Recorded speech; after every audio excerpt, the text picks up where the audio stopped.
Cəmaatın yanında əziz olmaq istəyirsən, hörmətli olmaq istəyirsən, bunun üçün nəsə eləmə ki, cəmaatın yanında əziz olasan.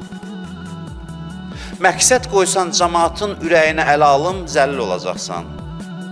Bu məqsəd üçün yaşasan. İstəyirsənsə cəmaat sənə hörmət eləsin, etina eləmə, tərifə, hörmətə, hörmətli olacaqsan. Bu əks yolla getməkdir. Əleyhissalam az yemək yeyir, bilirsiniz. Gəlib ona deyirlər ki, sən ki bu qədər döyüşlərdə şücaət göstərirsən, sənə bu qədər güc lazımdır filan, sən az yiyirsən, zəifləyərsən. Əleyhissalam deyir ki, əksinə az yemək adamı gücləndirir. Sonra misal çəkir ki, həmişə su verilən ağaclar zəif olur.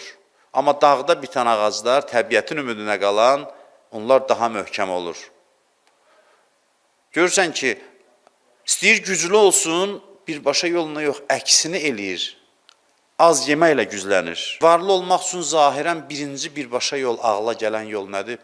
İşləyib pulu toplamaq. Toplayım ki, varlı olum. Amma qayda əksidir. Deyir ki, xərclə ki, varlı olasan. Xərclə, sədəqə ver, xums ver, zəkat ver bunları. Dini məsələ deyil ha bu. Din demir, bunu həyatın qaydasıdır. Din də təsdiq edir. Həyatı belə tərtib edirlər ki, varlı olmaq istəyən xərcləməlidir. Xərclədikcə artır.